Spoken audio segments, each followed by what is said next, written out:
We started off, 800 votes behind because of the early vote. I got 5% of the police vote, by the way. I'm sure.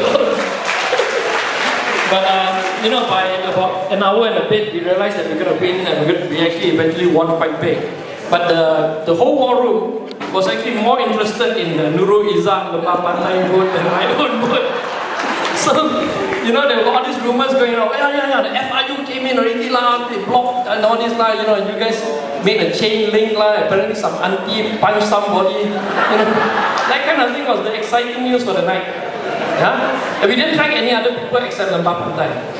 Now, Nurul Izzah, YB Nurul Izzah is a good friend of mine. She's one of the main reasons why I'm in this party. The belief that people like her, the youth, represents a much brighter hope for Malaysia. Yeah? So congratulations to you all. Congratulations to Thean Malaysia. I can see PY is here to help out. I'm sure a lot of you guys are all this Taiko here, all can fight lah. So if Planet Jaya got problem next time, I'll call you guys come over and fight for me. Okay, I got a call from Nurul about, actually today I think, she told me that the PACA members and also supporters are a bit worried about what is happening to the delineation exercise that's going to come up at the end of the year. So she said, Wong Chen, if you can come and talk about 5 to 10 minutes about this issue. Essentially, this redelineation exercise under PKR falls under Rafizi's control. Rafizi is the head of strategy, and Rafizi has asked me to run the redelineation team. So therefore I'm here to basically tell you. The project started about 3 weeks ago. One day I go into office and Rafizi always catch me and say, "Hey Wong Chen, you do this one." Okay? I thought, okay, it looks quite easy. Yeah? But after spending 2.5 weeks looking through the thing, it's not so easy. It's quite complicated. So I want to talk to you a bit about it. Yeah? Now, the first thing is we have managed to actually get a redelineation team in place. So that took about 1.5 weeks of cajoling some of my friends and also threatening some of my friends also. So a bit of everything we have managed. I'm happy to announce we have a team. We have 2 actuarial scientists involved, people who do mathematics, right? We have a programming team. We got about 20 volunteers who is willing to do the quantitative data, key-in data. We managed to get the latest data on the Gazette that came out. We got the Saluran 14 down to that level. We have the 2013 election data. We have 1 anthropologist who will be giving us qualitative data. In other words, you're trying to interpret data. So we're getting quite a lot of people involved. There's a psychologist, couple of academics, software experts, and most important, we've got a global geographical information system person, the GIS system to plot the maps. Yeah? Now, the strategy is for us to have a symposium before Hari Raya. Okay, that's the target that YB Rafizi Ramli has given me, to get a symposium going before the Hari Raya, so that we can present to you all, at least get the crowd excited about the issues that are involved in this redelineation exercise. It's not so simple, right? So towards that symposium, we are working full out. So don't invite me to your open house or anything like that. But no time lah. But since Guru is a good friend, I'll come. But generally, we are working full out, maximum time, very limited budget to get this system in place first, at least the initial system. And we're looking at 3 broad areas. The first area is the law, the legal aspect of redelineation. Okay. Second one is about a comparative study of different redelineation procedures and also components for Canada. We looked at India because India is the one that Malaysia model that was built on. India, we look at UK because that's where the parliament comes from. And we looked at Australia because they got this geographical space, lots of land, a bit like Sarawak and Sabah. So basically, we looked at these 4 or 5 countries and we're looking at how they do it. Yeah? And we do a cross comparison with Malaysia. And then the third aspect, first we have the law as I said just now, second is the comparative study. The third one is to build the GIS system, the geographical information system. Now the GIS is going to take 95% of the work. The law paper has been written already. It's been written by 2 lawyers. We're going to send to Tommy Thomas for his final approval. and then pass it to Aziz Bari, the constitutional lawyer, to handle it. And then the comparative study bit is almost there, it's almost done. It's the GIS system, which is the big one, that is about 95% of our work. That's where all the cost is going to be. So I'll just give you a brief rundown on what the law is. If you want to increase the number of seats, at the moment we've got 222 parliamentary seats. Yeah? If you want to increase the number of seats, you need a 2/3 majority. So that's not going to happen. That's not going to happen unless we horse trade with Barisan Nasional, allowing Barisan Nasional to increase a few seats in Sabah Sarawak, and we increase a few seats in our key areas like Penang and Selangor. Yeah? But that is a very, very unlikely scenario to happen. Now, if you want to reduce state seats, okay, you know you got the target of 222 parliamentary seats. The law is, we know, I mean, the basic data that we did is very simple. Like Pahang, we have the average size of a Pahang seat is 52,676 person per Pahang seat, compared to Selangor, which is 93,254. Basically, Selangor seats are double the size of Pahang. So the issue we raised was very simple. Can we take 2 of Pahang seats out and increase 2 for Selangor? This was a simple question being posed. The legal answer is no, you cannot do that. You need a 2/3 majority to change the seats within the states. Yeah? So let's get that out of the picture as well. So it boils down to this simple thing, that the government can change within the state itself. Okay? They can redraw the boundaries for Subang. They can redraw the boundaries for Kelana Jaya. They can redraw the boundaries for, Ampang and all this. That is what they can do, and they only need 51%. And they will do it. They will redraw this. Whatever they've been telling us about a select committee, that is just utter bullshit. Now the select committee has no power to stop them. It's just a reporting to select committee.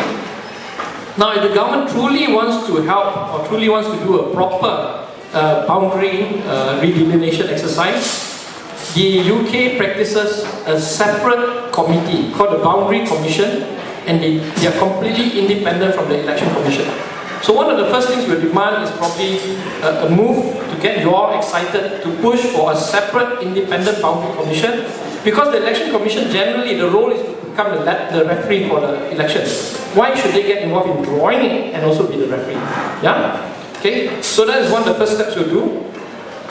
Now, what we've learned is the comparative studies seems to show that there is a few systems out there, but generally as a rule of thumb, it's no more than plus minus 15% across the countries. Yeah? So if you have a seat like mine, Kelana Jaya, 100,000 people, the other seat can be 85,000 or 115,000. Not more than, Kappa 150 and then Putrajaya 15,000. That is, in a lot of countries, that is just wrong and illegal. Yeah? But what happened in Malaysia is over time, the election boundary rules have been removed completely, so it's now free for all. There are no more guidelines other than vague ideas that geography is important. Yeah? That population is not important, you have to balance all this. There is no more guideline. In Malaysia, the guidelines have been removed completely, so whatever the Election Commission say, it is really a lie. They have a free flow to do whatever they want. Okay?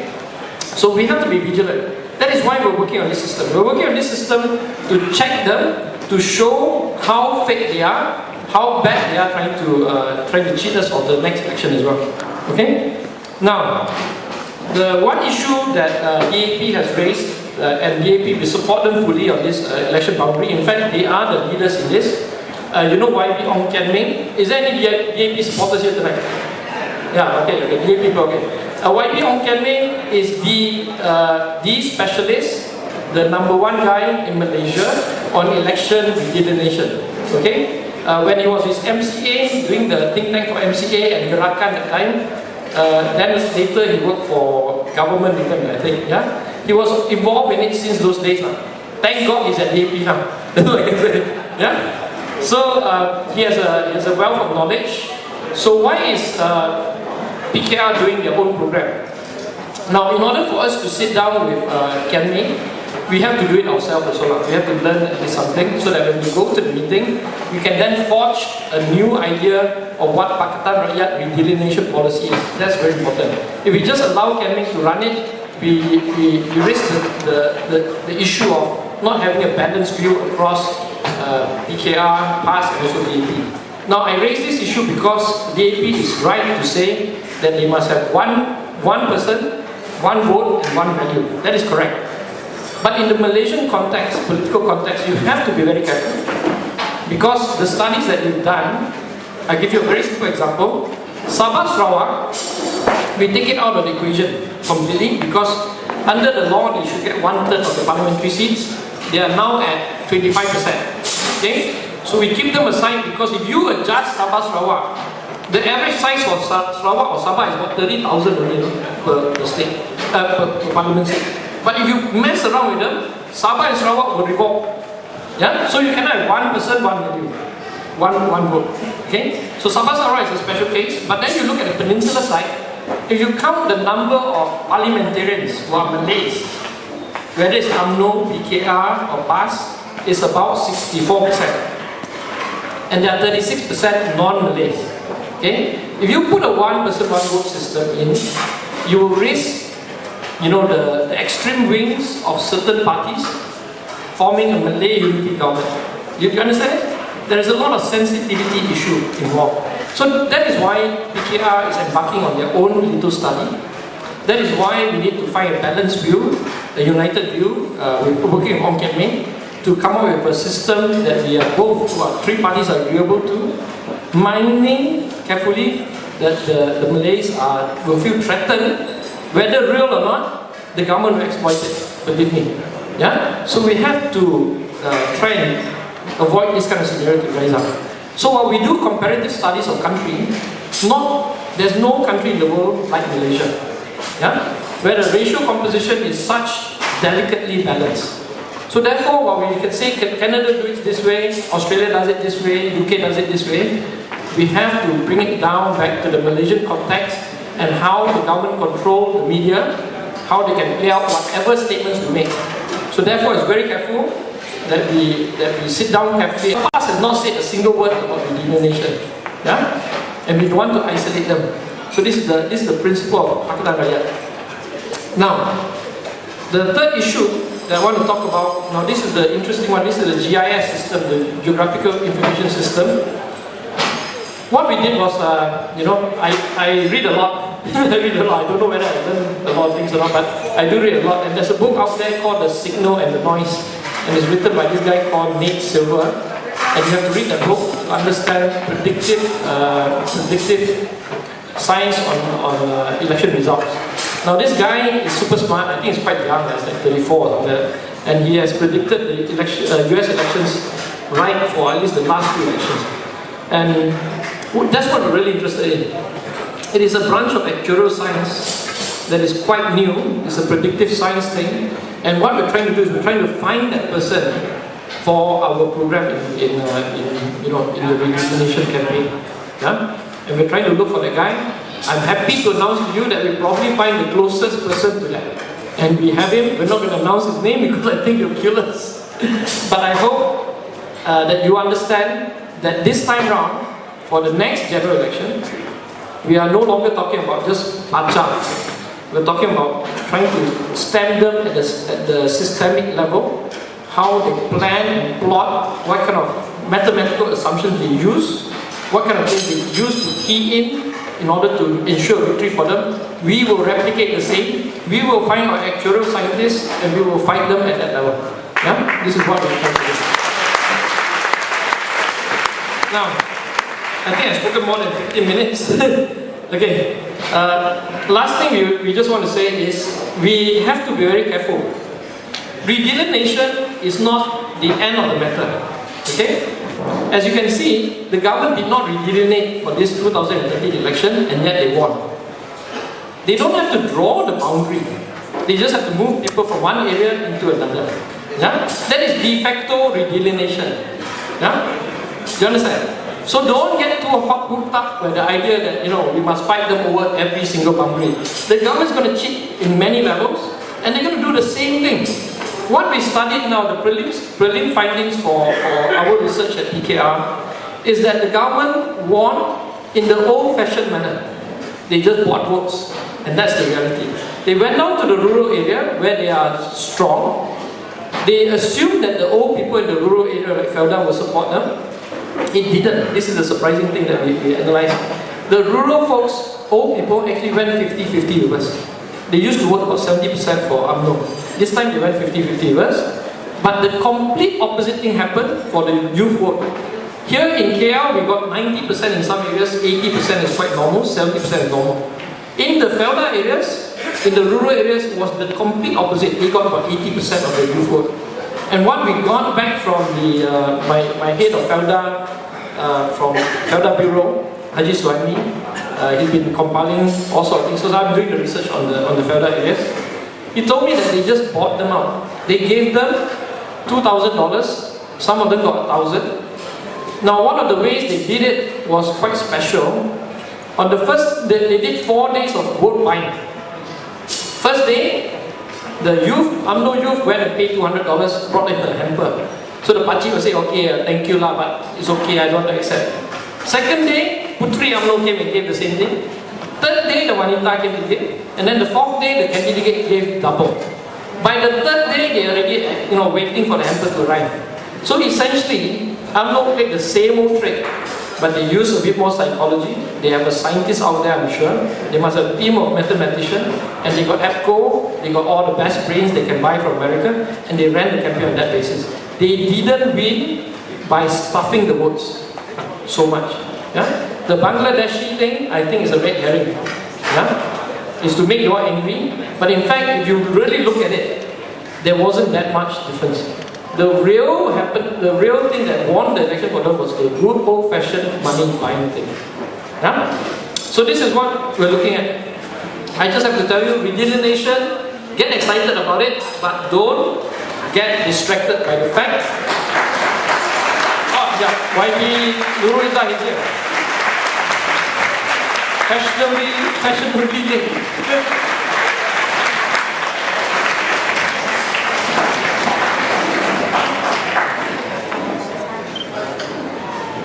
I'll just finish up while she goes around shaking hands. So my advice to you all is this. Don't worry, we are on top of the game. Ong Kian Meng is the expert. We'll be seeking his consultation. He should be leading us.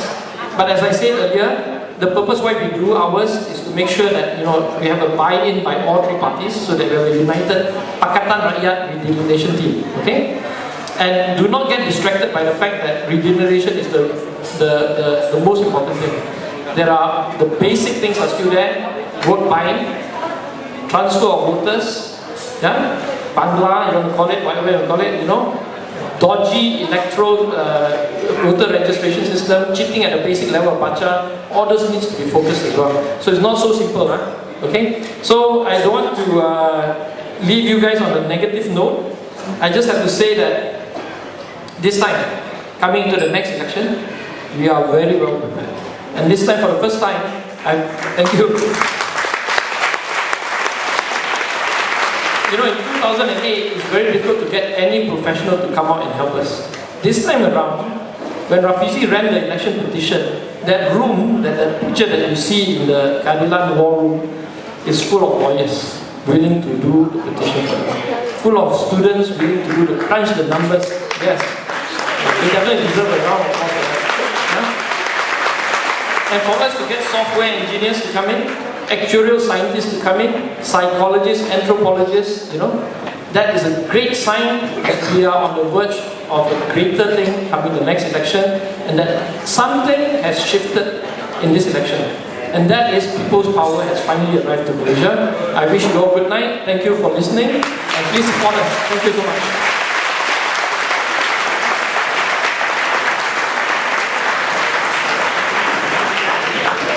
Thank you, YB Wan Chen.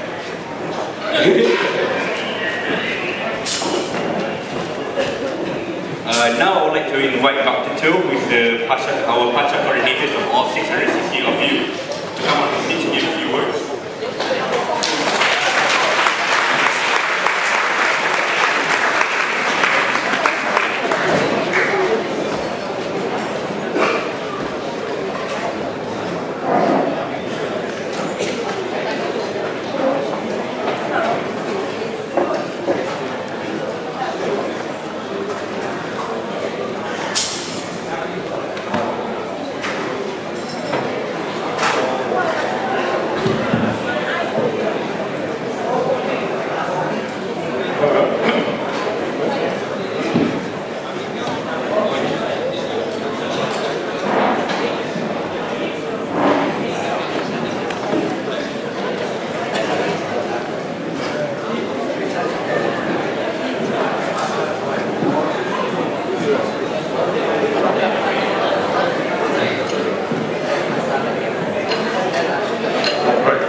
think they have to speak in between politicians.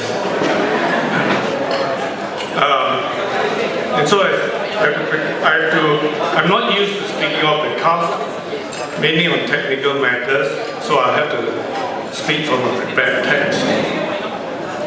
Today, we pay tribute to you, to all the backroom workers, those very quiet, dedicated people who this time in 2013 responded to the call to duty and who performed their duty to help a country which is very much in need. I pay particular homage to you because most of you ask nothing for your contribution, not even recognition. In fact, many of you made financial contributions as well. Now, the simplest assessment of the value of a person or something to an organization is, in the simplest way, the benefit to cost ratio. So in your case, you ask for nothing, and therefore the cost is zero. So when you look at the benefit to cost zero, you have a situation where you divide the benefit by zero, and that means that your value is infinite, right? And that is how important your contribution was. No matter how big it is, the ratio is infinite. Now, I wish I could, but I cannot cast your name in stone. I cannot even carve your names on a wooden board to hang on the wall. And all I can do is to verbally extol your deeds over the next few minutes. So out of respect to your own self, please don't fall asleep. There are many groups here tonight contributing in many areas. Pepsi's medical camps, which total some 40 helpers.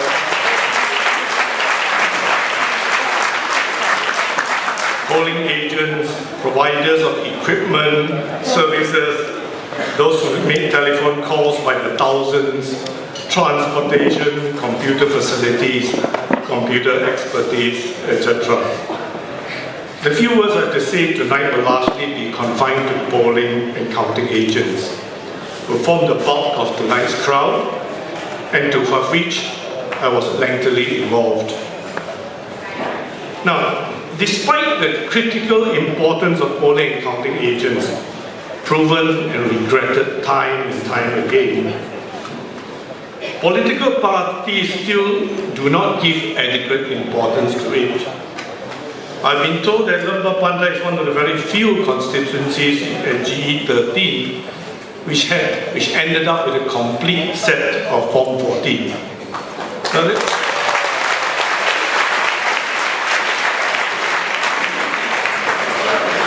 So how very sad, and it's incomprehensible that political parties have never got round to giving this element of the polling process due regard. Now, on this point, I think political leaders must heed the cynical words of Joseph Stalin, probably the cruelest dictator of the 20th century. And his words are these: those who vote decide everything.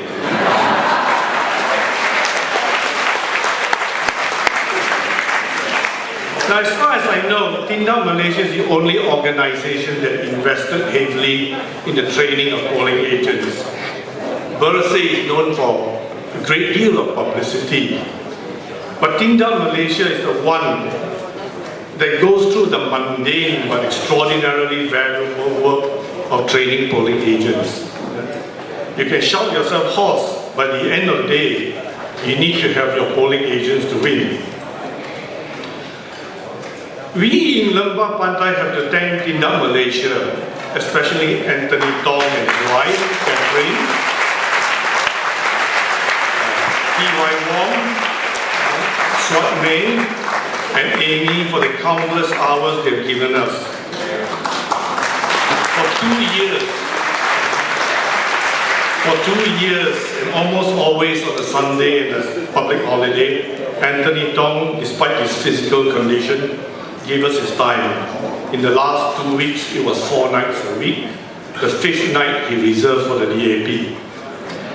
And never once did he say he could not make it. And such was his dedication that we are put to shame. And it cost us nothing. Now in Lembah Pantai is a very big constituency. There are a total of 14 polling stations, covering a total of 120 polling lanes. Now to ensure the maximum 2-hour shift per polling agent, we needed 480 polling agents. You add to that the coordinators, the backups, the reserves, and we had a total of more than 500 polling agents. It took us 2 years to recruit and have them trained. In the end, we made it just in time. I think our biggest enemy was procrastination. Tomorrow and tomorrow and tomorrow. Now I have to say that a significant percentage, more than 50% of the polling agents were recruited through churches. Amongst them,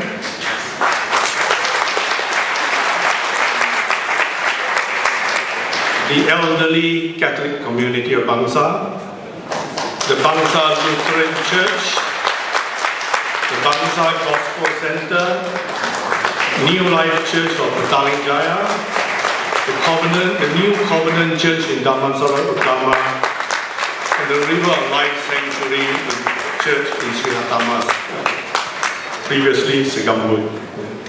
Well, I am the coordinator of the polling agents, yes, but the, within inverted commas, success of the polling agents is due not to me, but to the individual heads of the 14 polling agents and to the advice and support of Ali Ghazali, who is not here tonight.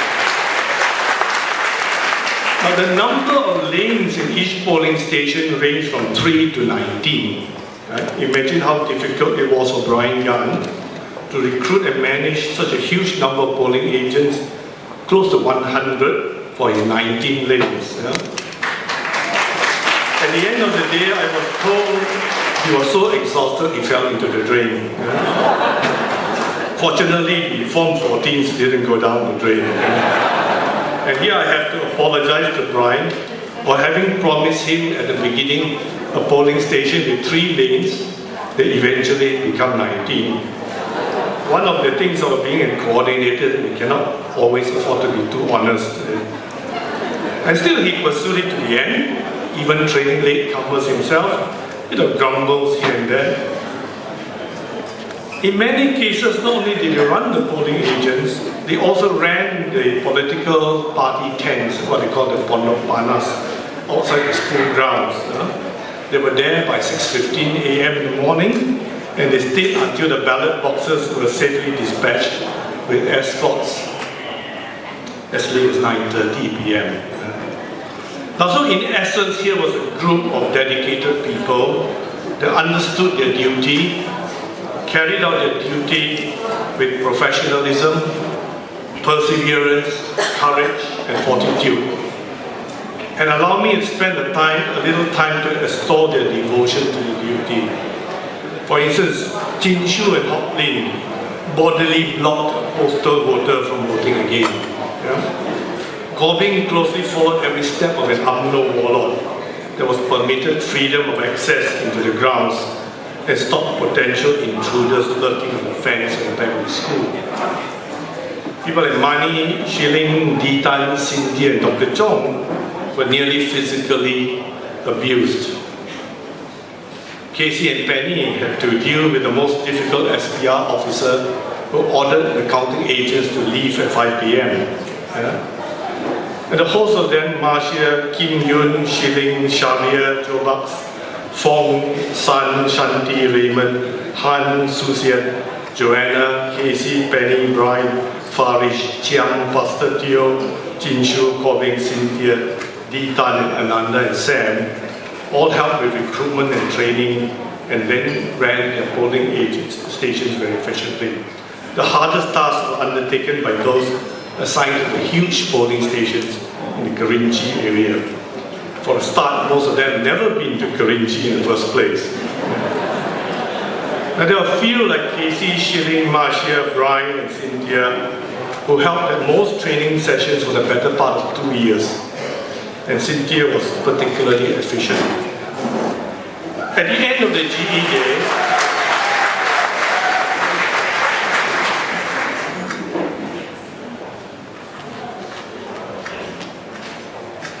so at the end of the GE day, the SPR used not a single van to transport the ballot boxes.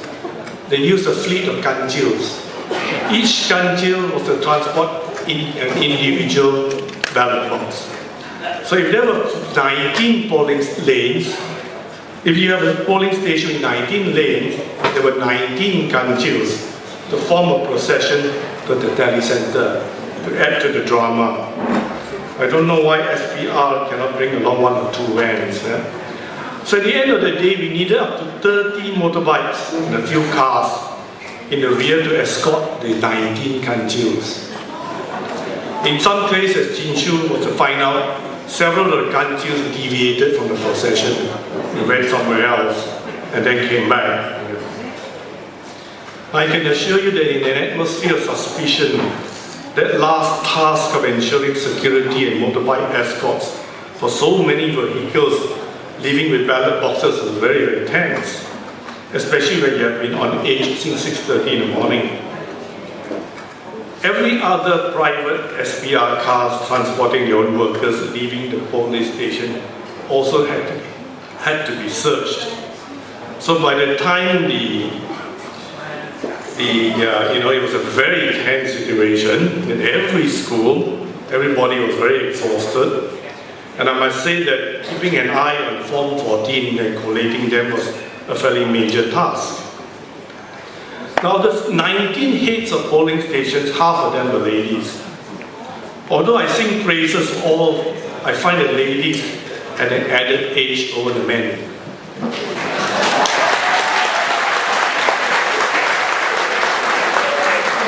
I realized at some stage that I didn't have to, after the initial phase, pass volunteers to them. All volunteers that came to me were directed to the men, not to the women. They have their ways. Right? Now, one obvious example of this was at Lengkok Abdullah polling station. For 2 years, Ali Ghazali made repeated attempts to recruit polling agents from PAS, but only to be told they always needed directions from above. But once Shanti took on the job, these PAS fellas were so nice and came out in droves to help. So I concluded from analysis of this distribution of volunteers that our ladies had something extra that facilitated recruitment, and I further deduced that that something extra must be beauty and charm.